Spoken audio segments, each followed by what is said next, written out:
Welcome to Follow Your Curiosity, where we explore the inner workings of the creative process. I'm your host, Nancy Norbeck. When I think of someone who is unstoppably creative, I think of Leonie Dawson, who is my guest today. As you'll hear, Leonie is an artist, writer, and inveterate experimenter who built a 7-figure business by trying as many things as possible to see what she loved the most, and runs on the philosophy that whoever's having the most fun wins. We talk about everything from how she encourages creativity with her kids, to her decision to leave social media, to the fact that it really is okay to decide not only who you want to work with, but who you don't, and a whole lot more. This is a wide-ranging conversation that offers a lot to chew on for any creative soul or entrepreneur. There is some strong language in this episode. Without further ado, here's Leonie Dawson. Hi, Nancy. Hello, Leonie.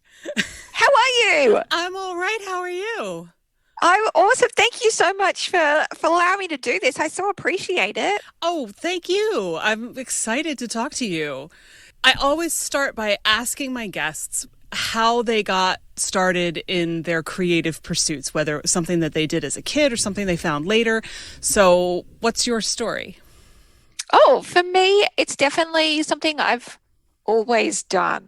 I knew from the age of 4 that I wanted to be a writer or an artist or a poet or somebody who changed the world. And the practical parts of life were never something that were super up my alley. It's something I've had to teach myself later. I'm like, oh, okay, I need to survive. Funny how that works. Yeah. So, I mean, were your family supportive of that, or did they try to tell you, no, you have to do something sensible and practical that, will earn you a solid living, or did they just roll with whatever it was that you wanted to do? So on one level, super supportive in that they encouraged all my creative pursuits, and even when they had no money, they would spend their last bits of money on providing me with anything that would help extend me. I remember my mum, I wanted to learn guitar, and I remember she bought me a guitar for $100, and it was the last money they had in their bank account. And she was like, I actually don't know how we're going to buy groceries this week, but sure, we'll buy you a guitar. Wow. Spoiler alert, I am a terrible musician, but we learned that. So on that front, very, very supportive, and I'm very grateful for that, particularly my mum. But in terms of it being a career, no, that was not an option. My parents always said, you cannot have a creative career, you will not earn any money from it. All artists are starving. And they also said, don't have a business either, because all businesses fail in the first 5 years. And they also told me not to earn over the highest tax bracket, because then I'd be earning too much tax. So I listened to probably none of that, clearly. I was just thinking, how did that work out? I know. I'm somebody who definitely earns in the highest tax bracket with a creative business. Yeah, literally everything they told you not to do. I love it. Yeah. So the guitar failed, but other things did time. not. No, not whatsoever. For me, I think the art and the writing has always just been a constant. And for me, when blogging started, I thought it was the most amazing invention ever. Back in 2004, I think I found blogs. And for me, I was like, oh my God, this is a way I can share my creations with the world. This is how I can share my journal with the world. And I remember when I was a teenager, I went to boarding school for a while, and it was awesome. And our art teacher gave us these big, beautiful journals to use as artist sketchbooks, and I would draw in it and paint in it and collage it, and then I would send it around my boarding school dorm, and everyone could read my diary, and everyone was like, are you not embarrassed? I was like, why would I be embarrassed? But then other people started doing it as well, and I got to see their journals, and it was just the greatest joy. So I still do exactly that, and I feel like I get to send my journal around the world now without having to chase it down in the boarding school, Yeah, and I have to think that anybody who thought that it would be embarrassing to share a journal found themselves less embarrassed once more people were doing it. And you could all see that, I'm not the only one who is worried about this or scared about that or, is a huge fan of whoever was popular at the time. Yeah. I think it's, I learned very early on that it's a real gift and it's a powerful thing to be vulnerable. It's not a weak thing whatsoever. So many people talk about that now, but I feel like there's a huge gap between understanding, like anybody who's read Brene Brown or, any number of other people. It's like, yeah, this vulnerability thing, that's great. And yet, if they have to actually do it, they're like, it's great for everybody else. I'm not so no, you can just pass. I'll pass for now. You go right ahead. So since you brought that up, I'm wondering if you have any thoughts about that. Sure. I mean, for me, I am not vulnerable 24/7 with the whole wide world. Like I pick and choose. And, I'm kind of well known for talking about all parts of life. I've shared about postnatal depression and my depressive episodes and the parts in life that are really difficult. And however, I don't tend to like live stream them.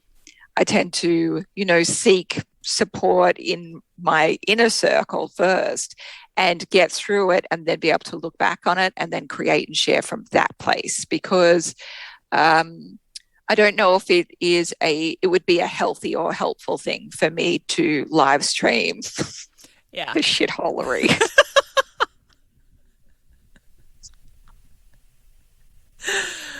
Yeah, that's an interesting point. It's like, it's not necessarily an all or nothing thing. You got to pick your moments. Yeah, you have to know, like, is this the right place for me to share this? Is this the right people to share it with? Is it going to be met in a supportive manner? Because you can't be vulnerable in toxic situations. You can't. Or with people who don't understand boundaries, all that kind of stuff. You do have to pick your vulnerable places in order to create safety for yourself to be vulnerable. And I think when you do that, it creates the safety for other people to see how they can do it safely. Yeah, I hope so. I feel like it's all just like an enormous experiment. I've got no clue. But there's something that's really freeing about seeing things as an experiment, be like, oh, hey, that one worked. This one, not so much. Maybe I'll do more of that and I'll try something else instead of this other thing. Yeah, it's all just a big science experiment. And of course, the parameters of time will change as well. So sometimes when you try out the exact same thing, it's not going to work at a different time or with a different audience. It's so funny. Right. I mean, blogging is just not the same thing now that it was 15 years ago. So that alone is a great example of how you can find your niche, but then things move on and you got to figure out what you're going to try instead. Yeah, that's true. And I mean, hilariously, though, I have absolutely stuck with blogging. Like, it is still my major, I don't know if I would call it my major marketing, but I guess it does function in that. It's just that I've tried out social media. I've done 10 years of it. And then I quit earlier this year and it was the greatest thing that ever happened to me. So I was like, you know what? It's not the right place for me to connect with people. And it's also not the right place for me to put my creations. Blogging's always been the best place for me. So I don't care what the trends are doing. I keep creating from what I feel like is the best place for my work. And if people are cool to join on that, awesome. I've still got a 7-figure a year creative business doing things that are not on trend. I feel like that is such a great example, and I do want to get back to the actual art and how you got the business going. I don't want to jump too far ahead here, but I feel like so many people, especially creative people, think that they have to create what someone else wants. And I feel like that is such a huge mistake because, if you're not creating the things that you love and the things that you want to do, it's not going to have the same impact, the same quality and the same effect, because the love for it won't be baked into it. Yeah. Yeah. So I think it's fabulous that you are this great example of, I don't care what everybody else says you should do. I'm just going to do my thing because it obviously works so well for you. And I think it would work well for a lot of the people who think they can't do that too. It's just that they haven't figured that out. Yeah, for sure. And I mean, for me, like I've always, like from a purely practical point of view, I've always kind of married my blog with my mailing list. So anything I create on my blog goes out to my mailing list. So, on one level, because newsletters are the new big thing, I've somehow managed to be on trend again. But I did newsletters like back when it was like a new invention as well. It all just comes back in circles, really. It's like fashion, right? Every so many years, it all comes back. So, so like I said, I want to get back to how you started doing seriously creative stuff and how that led into creating your business and where you went with it from there, which is a huge question. So feel free to start where it makes the most sense and tell us how that went. Sure. I mean, for me, it was like play. And like, I always feel concerned when people are like, oh, I just need to find out my purpose, or I need to find out what I need to do. Like, it's a hard thing. You get to play, you get to explore, you get to experience, and you get to like write a big list of all the things you've ever possibly wondered about and then go try them out. Like I even did fucking belly dancing once. Like I am not somebody who's, no, but I gave it a go because it was on my list of things to try out. So there was like a few years there where I was just trying out everything. And married with the fact that I was sharing about it online as well. It started with like message boards. This is before social media. And I found a message board that I just loved and met some wonderful people on. And 20 years on, there's still a bunch that are my friends and are clients and all kinds of stuff. But, I was building those relationships then and sharing about what I did then. And so everything that I made, it was like artworks, or I started selling print at markets and then selling on Etsy and doing custom commission, and then started blogging, and then did like retreats and workshops and tarot reading and all the things. I would just try it all and see what it was like. And I would share about it online as well. And, I would get kind of instant feedback from people, how they were connecting with it. So it was just this beautiful experimental thing. And then somebody one day on a message board said to me, oh my God, I love that painting. Can I buy it from you? And I was like, what? People like, what? This is a rort. I can't believe I'm getting paid to do something I adore. And it just continued to evolve from there. And so my business really grew from just playing, trying out new things. And then when I heard about e-courses back in 2008, I think it was, like the first, like, I remember one of my best mates calling me, oh my God, I've just heard of somebody doing an online course for art. And I was like, oh, what is this? I want to do that. And by that point, I'd shared so much about the workshops I'd done in person. People that read my blog or on the message boards were like, oh, I so wish I could be there in person. I was like, oh, I could create an online experience. That'd be amazing. So I did. And it's just continued to grow from there, just creating more and more e-courses and books and anything else I feel called to making, really. And there's been so much that you've created. It's kind of mind-blowing. I mean, yeah. I found you when you still had the goddess circle on Ning. Oh my God. In the olden days. Right. I was looking at your name and I was like, I'm pretty sure I know this one from a long while ago. Yeah. And it's been fascinating to see how it's evolved. And then, because I don't even know how many people you had subscribed to that, but I'm sure it was a large number, like a really large number. And then you moved everything onto Facebook or most of it onto Facebook. I think I had maybe a private forum for a while. Yeah. Maybe, I don't know. Who Yeah. knows? Yep, maybe. And then, Facebook. Okay, sure. yeah. Which, I remember thinking, well, that's interesting because everything will be in one place rather than, because, on Ning, it was all organized by topic or Yes. course or, whichever it was. And Facebook was more of free for all. Here's the group. Yeah. Just talk about whatever. And then one day it was gone. And I was like, whoa, what happened? And like somehow I had missed the notice. And I was like, oh, right. Leonie got rid of all this. What's she going to do now? Like, also, where did it all go? Do I have everything I wanted? I hope so. It's always just this huge experiment. And it's funny because, this is over the space of over a decade that I ran Goddess Circle and the Academy. Mm-hmm.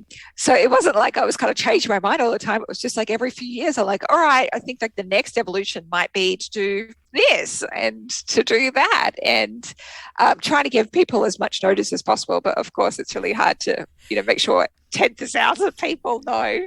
Yeah, I mean, it was I did eventually find the email. It was like, oh, she did say, I just missed it. Yeah. But I mean, to handle that kind of, oh, hey, I'm going to do an e-course and then growing it into this huge thing on Ning and then on from there had to have, well, maybe it didn't have to be overwhelming. Maybe it didn't feel as overwhelming to you as it feels like it would have if it had been me in my head. So I'm curious to know, like, how did that all go? I mean, I know it was all an experiment, but beyond that, did it reach a point where it was just like, this is too big and too much? Or were you just sort of, I'm done with this. It's time to do something else? Yeah, right. No, it's never like, I haven't reached a point where something's too big for me. It's more just after, nearly a decade of doing it, I was like, okay, I'd like to try something new now. And it's never really been overwhelming because it's always just like the next step. Like, what do I do the next step? So I think with the Goddess Circle, I ended up having 140 courses in there for people. And I think I'm now up to I think I've created now over 170 courses in the last 12 years or whatever.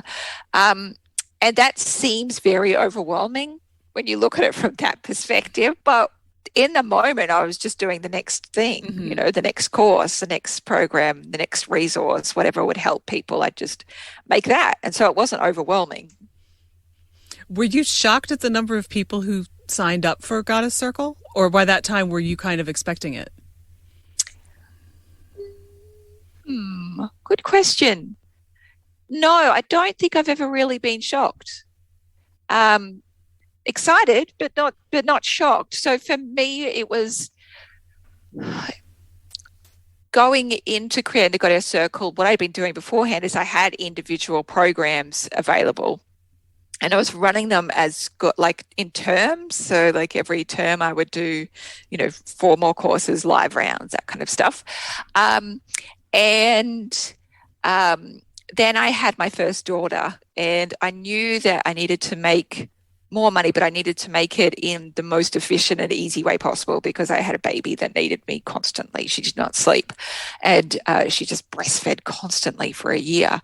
And so that's when I had this kind of divine download from the angels to create the Goddess Circle, where I would give people all of my resources, all of my courses and kits, and I would do it for a really cheap price. Like I would do it for less than $100 and they'd get access for a full year and they would get every new course for free as well that came out. So it ended up just being like this stupidly ridiculous deal, and even by the end, I had like 140 programs in there and still, the price was pretty cheap still. It was, I think by the time I closed it down, it was maybe $500, maybe. I can't remember.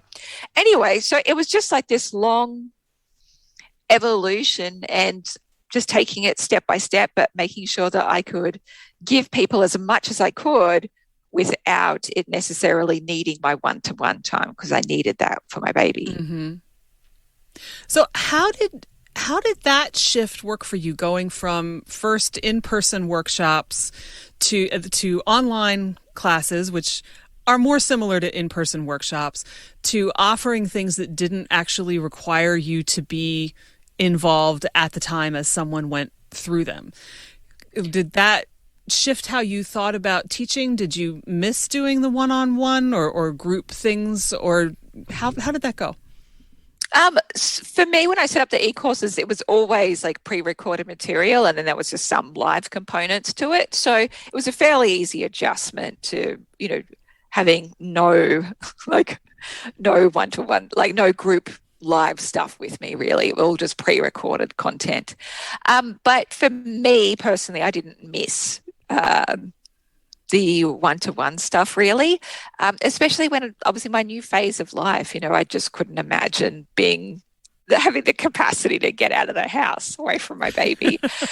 And also because I like, at my heart of hearts, I'm an introvert. I also have autism, and so doing social stuff, as fun and enjoyable as it is, I am absolutely a party animal.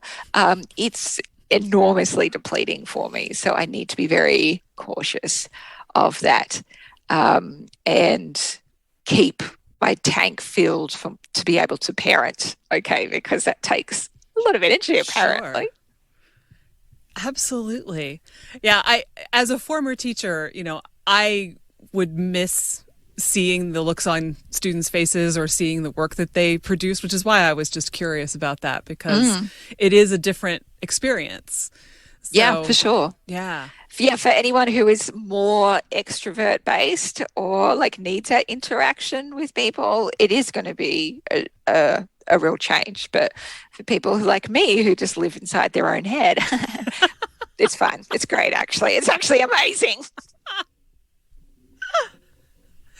How has the actual art that you do changed over the years? Has it, do you do less of it? Do you do more of it now? I mean, you have so many things going that I'm just kind of wondering how does it fit in? Good question. So I don't do as much like painting as I used to. So I used to do a lot of acrylic and watercolor paintings and sell those. I don't do as much now. I tend to do more digital art, illustration for like my products, for programs, ebooks. I just did, like, I was bored, so I made like a calm Christmas planner to put on Etsy. So that's like where the creative stuff tends to come out. But I still paint and art journal and collage for my private practice. I just don't use it for any parts of my business. And my kids and I are doing an art journal e-course at the moment, and it's so much fun. Oh, cool. With Tammy Hudgen, who's just amazing. And yeah, we just so enjoy that. Our whole kitchen table we've had it for 10 years. It is covered in paint. I will never get rid of it because it's full of so many memories. And this is where we set up, and we just make an absolute disaster zone with paint and glitter and ink and everything. Oh, that sounds fantastic. Yeah, it's pretty good fun. And I appreciate I remember I went to a painting workshop with my kids and a bunch of our friends and their kids. And one of my friends said to me later, Leonie, it was really interesting watching your kids painting, because when I looked around at some of the other kids, everyone was very, like, they're all hesitant. They're all like, how do I do this right? And your kids are just like, they didn't give a fuck. They didn't give a single fuck how it looked. Like, they just wanted to have a great time and paint, Well, and I feel like that is such a huge thing with people, even, people who've done creative work for a long time can get hung up on, I feel like I have to do it right. Yeah. It has to be perfect.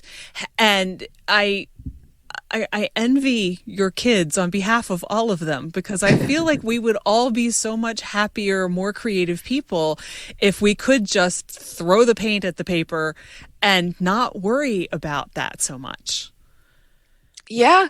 And I think it's challenging as well. Like, I know a lot of people use Instagram and Pinterest for, visual inspiration, but on some level it can make you very stuck. And like you are looking at finished artworks that are produced for a certain market, um, and not recognizing the absolute validity and worth of art that is made just for you and because it makes you feel good. It doesn't actually have to look good. It doesn't at all. You can just go have a great time and just make some shit. Yeah. I mean, making stuff is. I just did a little pep talk episode about this today, so it'll have gone out by the time your interview goes out. But it's like, this stuff takes courage. It takes guts. And we don't recognize how much courage it takes just to move from I see this thing in my head to I've done something with it outside of my brain. And then we get so worked up about, is it good enough? And, oh, I did this, but it's terrible and I should never paint again, or I should never write again, or whatever. And it's like, everybody starts somewhere. Yeah. And even somebody who has done, say a decade of fantastic work still starts from nothing, just like you. And you don't see the different drafts. You don't see all the stuff that went on with it. And you just decide it's ridiculous. And you don't even stop to give yourself credit for the courage that it took for you to do it at all. Yeah. It's like, we got to rethink that. We really need to say, starting when kids are young, hey, you did this thing. That's awesome. Good on you for putting that on a piece of paper or singing that song. And who cares if you got a couple wrong notes in there? Doesn't matter. You still did that, which is more than a lot of people do. Yeah. So do you have any words of wisdom for anybody who wants to do that with their kids and is afraid to? Sure. I mean, for me, I say to, like, when my daughter says, Mummy, do you like my artwork? I say, first and foremost, it doesn't matter if I like your artwork. Do you like your artwork? And she go, yeah. Okay, that is the most important thing. But the actual real most important thing is, did you have fun when you were making it? She was like, yes, I did. I was like, that is actually the most important thing. Like, everything else it just really doesn't matter. So keeping that front of mind when you're creating, that it's meant to be a fun process, that you're meant to be enjoying yourself. That's what it's really here for. And that the end product is just a random side effect of that fun experience, really.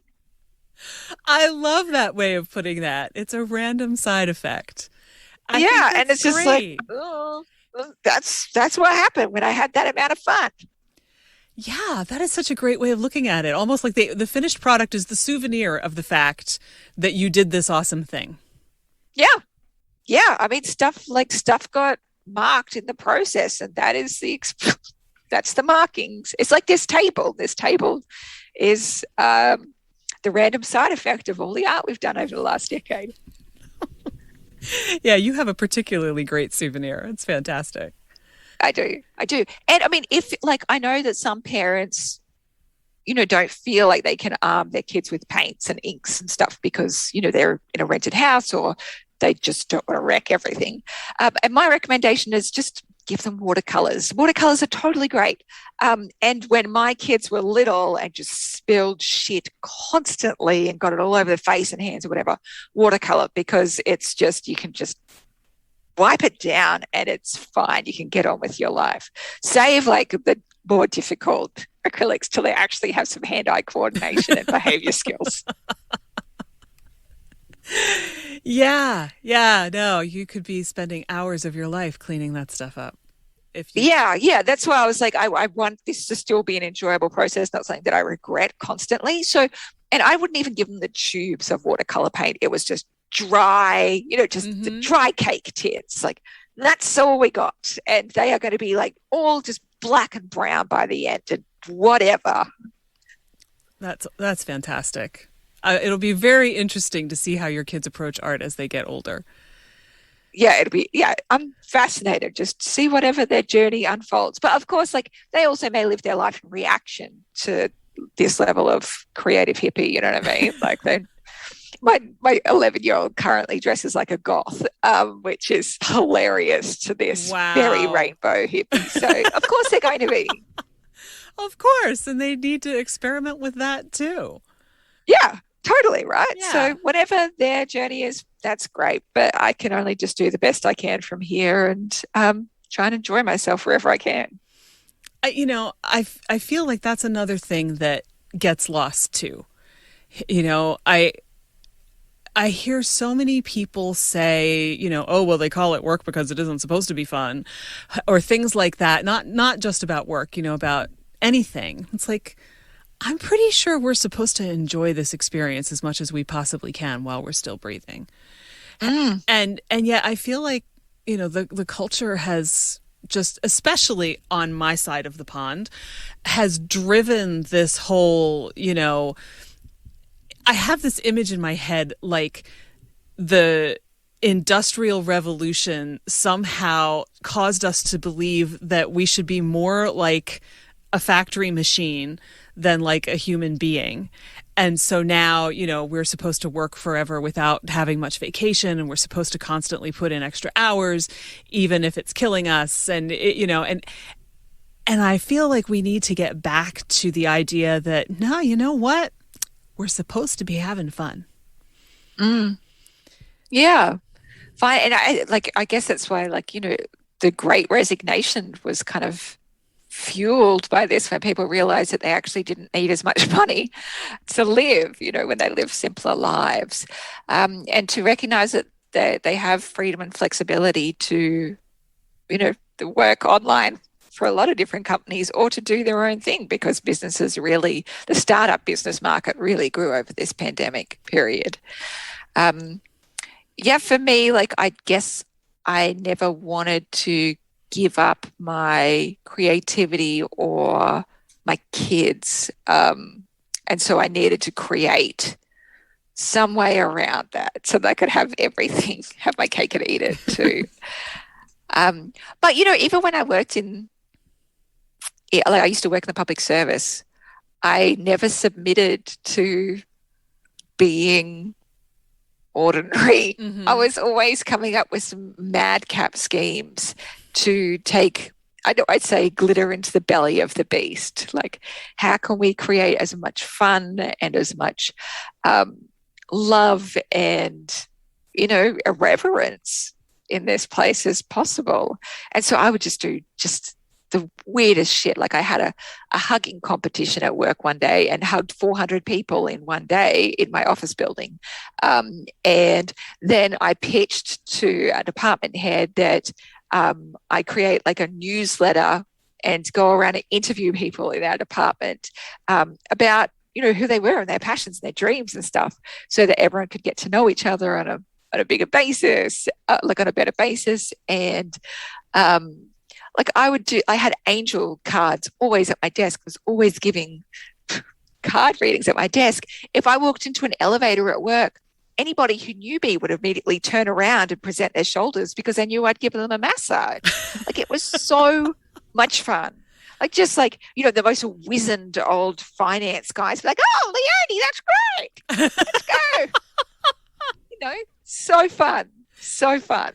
So they went for it. They didn't look at you and say, what's wrong with you? Get back to work. No. They never had that discussion. I would just get department heads saying, thanks so much for bringing so much joy to the department. I'm like, yeah, of course. Wow. I feel like this could be, your next course or a mini course, because I feel like workplaces need that kind of energy and people are afraid to step out of line. Yeah. Well, you just micro step and, I kind of would get as much approval as I thought I would need, to do the newsletter and stuff like that. But yeah, there's when you're enthusiastic, people will go for a lot of things. I love the image that I have now of you just kind of killing them with enthusiasm. That's phenomenal and awesome. I feel like that's a major culture change right there. If people who listen to this take it, back into the office, for those offices that are back in person, and would be so welcome. It was so fun. And even for lunch hours, I'd go, okay, I've got an hour's lunch or whatever. So I would email work friends and people who worked in that area, and go, there's a secret mission happening today at Pancake Parlor.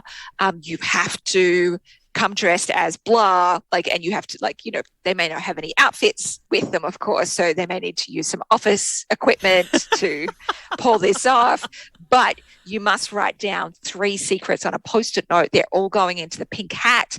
We're going to make up names, and you cannot call anyone by their real name.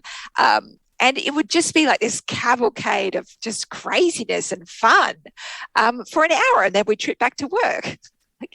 And it would be great. And we would just get all these randoms, because I'm like, invite anyone that you like. And so we would have 20 complete strangers rock up and then just have the most hilarious hour of their lives. I really want this to catch on. I can't even tell you how much I want this to catch on right now. Just treat your life like performance art, you know, just what can I do that's over the top today? And when it was springtime, as soon as it was 25 degrees Celsius, which is somewhat not freezing anymore, we would have a 25-degree party in the park outside my office for lunch, and we would frolic. We would literally frolic. I would make everyone frolic through the garden, and we would just have the most glorious picnic under the sun, with just complete randos, whoever showed up, great. I seriously love this. I know I keep saying that, but I really, really do. I feel like so many places have lost that energy because so many people have lost that energy, or they think that they'll be called unprofessional, or, even it may not even be that. It may be that, when they did something like that as a kid, somebody made fun of them for it, so they think it's not okay. And I just feel like our lives would be so much better, even for people who swear that they're not creative. And I swear, if you're breathing, you are creative. I've said it before. I will say it till I have no more breath. But, it's a chance to just, like you were saying earlier, but in a different context, experiment with who you are. Experiment with having permission to frolic outside on the first really nice day of the year, just because you can. And I think once you have that kind of permission, you're much more likely to branch into the other things that you've wanted to do all this time, but for whatever reason, believe you can't do. And then how is the world not a better place for it? Yeah. And here's the thing, I'm sure some people may have, now that I think back on it, I wasn't really thinking at the time. I'm sure some people just thought, this chick is a bit too much. This chick is a bit much. But my philosophy is whoever's having the most fun wins.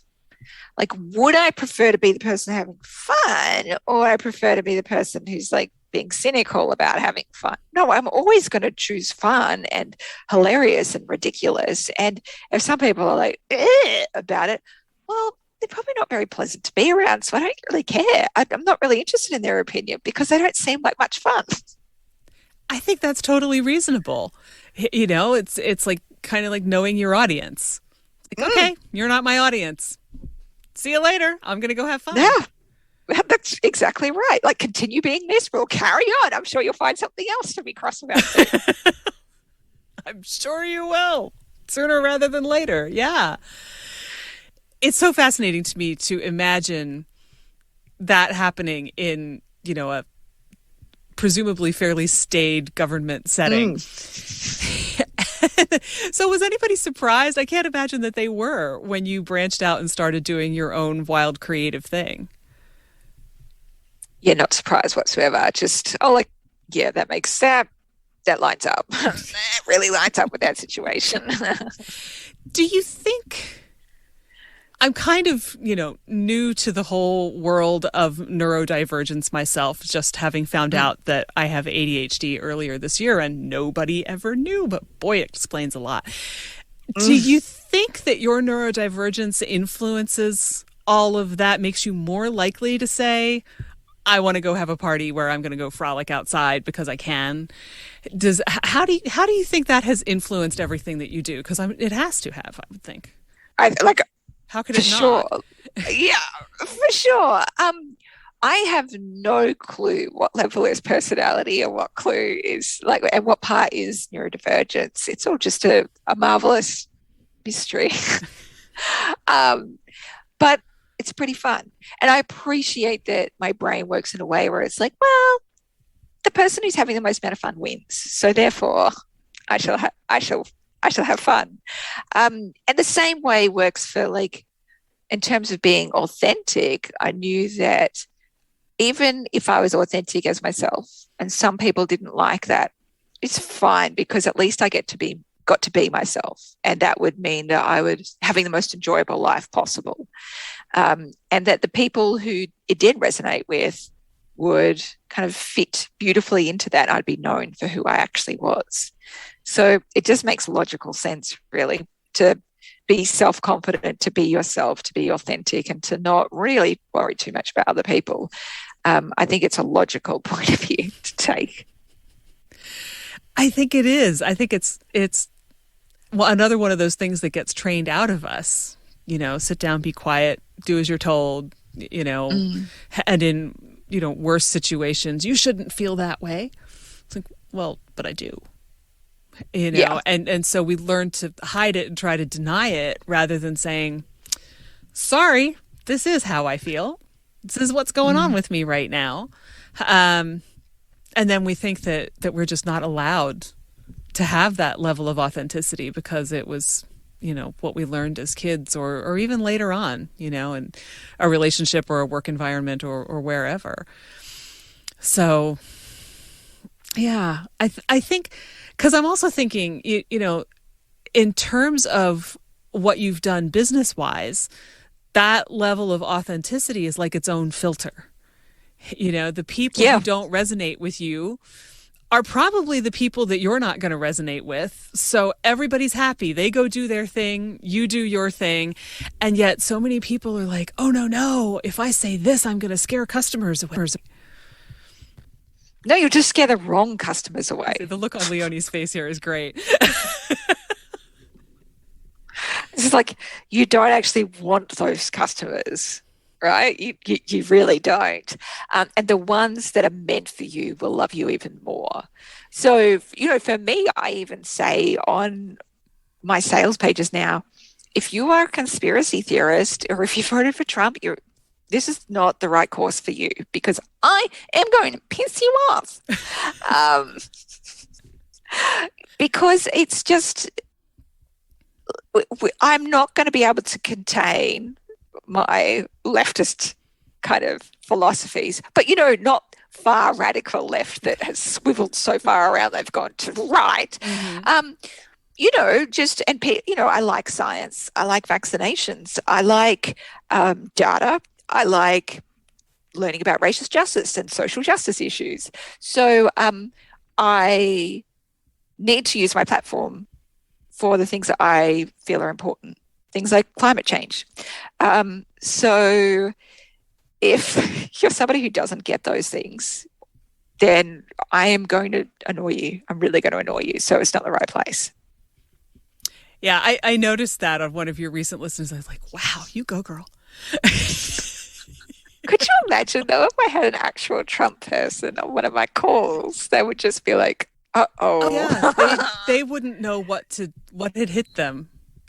Yeah. And you're right. Yeah. It would frustrate them and annoy them and just make them angry. So what's the point?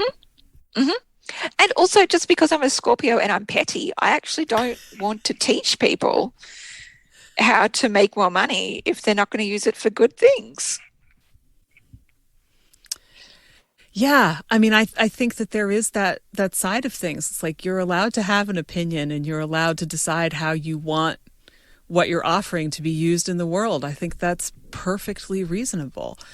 And, anybody who's just like, go get everybody no matter what and please everyone is crazy.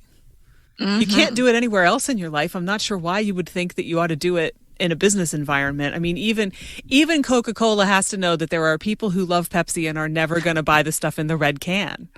Yeah. It's true. And, we even ran Facebook ads for a while and we turned them off because we found that it would just caught fish that didn't belong to us. They would be like, why am I here? And I'm like, I don't know. I, how did you end up here? Like, this is so confusing. Um, because, they were offended that I swore. And swearing is not something that I hide. It's like, it is on my sales pages. It is everywhere.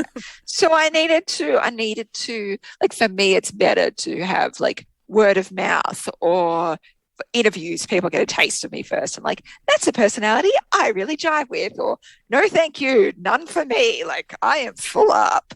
I need to have that intro talk with people before they sign up for my shit. I think that's just so wise. And since you mentioned Facebook, and earlier you mentioned getting off of social media, I know you did that as a 3-week test to see what happened. And I deactivated my Facebook account right a little bit more than 4 years ago.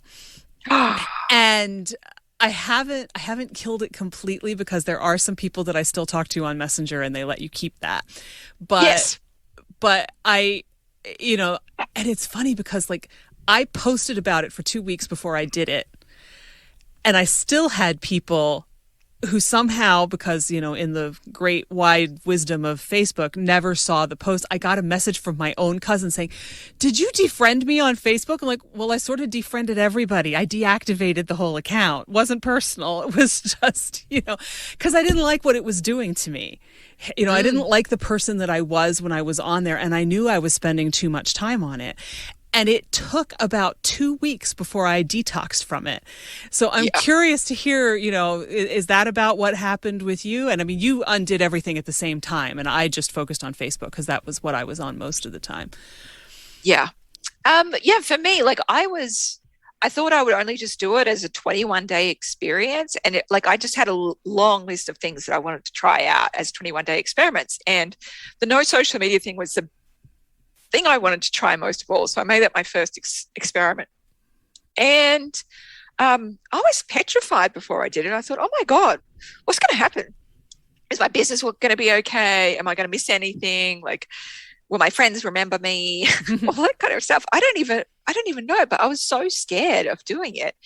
And then as soon as I did, it just felt like an enormous relief. I did feel like kind of sick and like, what am I supposed to do with all my time? And, oh God, what now? But after that passed, I just had this enormous clarity and so much time. You just have so much time, guys, because the average person spends 2.5 hours a day at least on social media. Check your phone stats and whatever to see how much you're spending. But that's a significant portion of your day. It's 10%.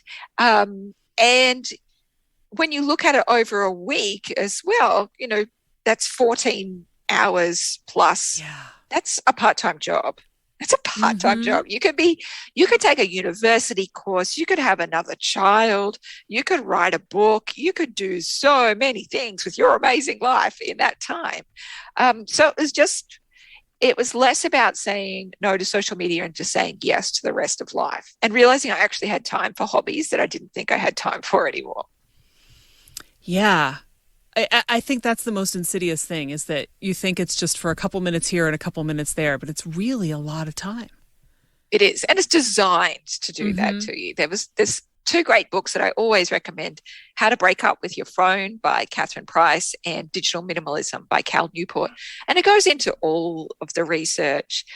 They have literally hired thousands of psychologists and addiction analysts to work out how to make this system as addictive for your brain as possible. They're running thousands of tests every single day to work out how they can make you stay a minute longer in there, and then add another minute on, and then add another minute on.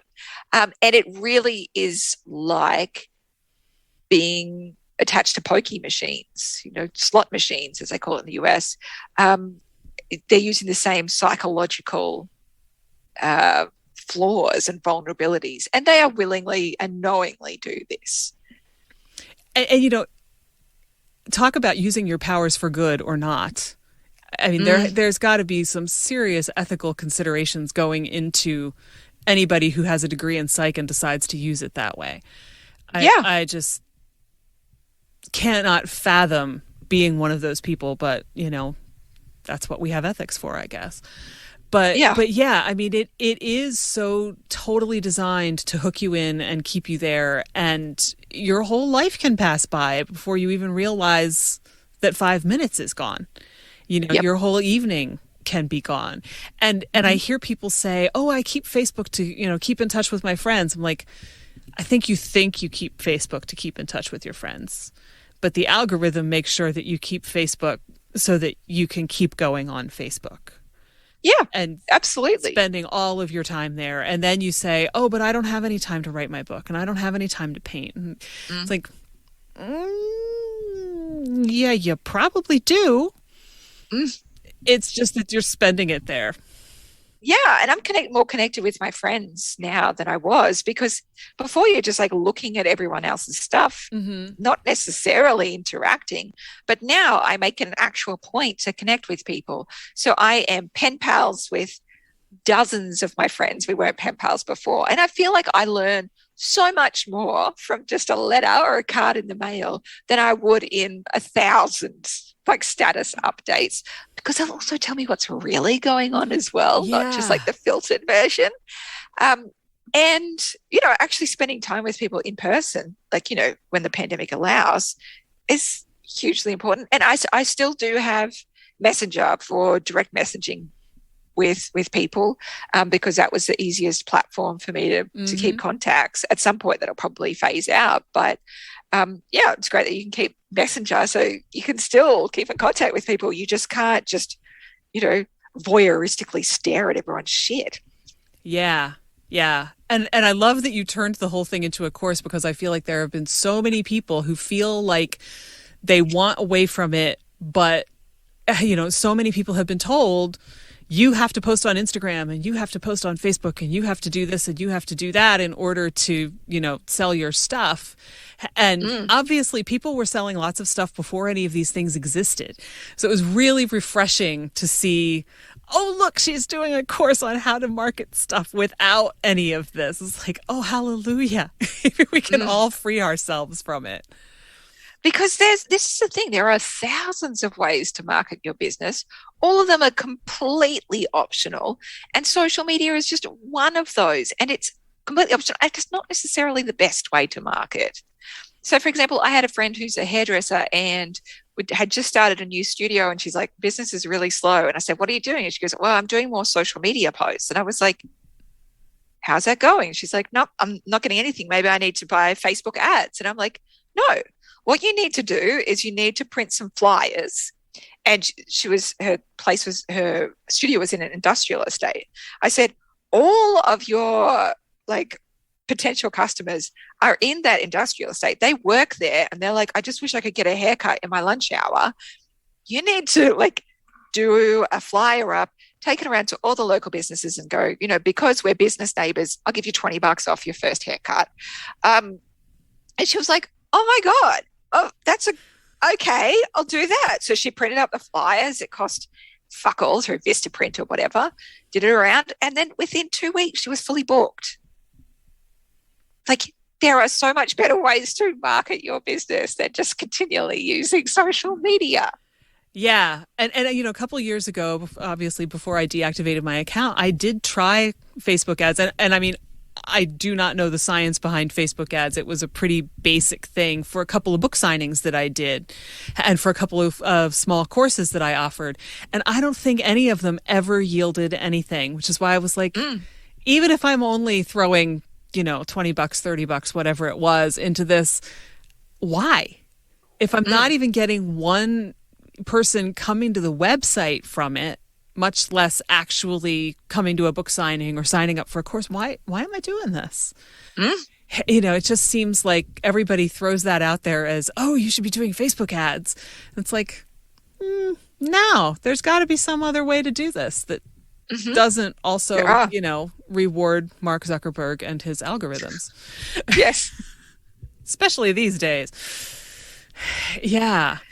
So I know I appreciate that, and I know I saw plenty of other people clearly were just like, take my money. I want to know how this works. So It's fascinating because it's now become, it was just something people just kept on asking me again and again, like, Leonie, but you're not running your business on social media anymore, and yet it's still continuing to produce so much. Like, tell me how. And it's becoming one of the most popular, and every single month it gets more and more popular, I think, because people do it and then they're like, oh my God, you should do this course. It's like life-changing. So it's, but bizarre out of all my programs that's becoming the number one board every month, which is amazing. I don't think it's bizarre at all, though. I think there's a huge untapped need that you just kind of stumbled into when you did your experiment and said, hey, look, it still works. Yeah, So true. I'm glad somebody is in there. So, but on a completely different topic, because I know we're almost out of time, I wanted to ask you about the little, I'm not even sure what you called it. You sent out a freebie maybe 2 weeks ago, 3 weeks ago. Oh, yeah. That was kind of a wild little random thing. And I think that was essentially what you called it in Leonie speak, not in my terms. But I was so fascinated by it. And I just wondered if you could, talk a little bit about how you created it and why you decided to share it, because it's not like anything that I've ever seen from you before, I don't think. And so you'll be able to describe it better than I will, so I'll let you do that. Sure. So it was kind of like a comic book / zine / photo collage, drawings, writings, mutterings, but all kind of hand drawn and hair illustrated. And for me, I'd been wanting to, I love graphic novels and graphic memoirs, and I wanted to create something in that format, but I felt really overwhelmed with the idea of it. And so I just used an app called Goodreads, and you can take notes in there. It's such a great note taking, and it's not like a professional design illustrator kind of app, so which was good because I didn't want it to freak me out completely.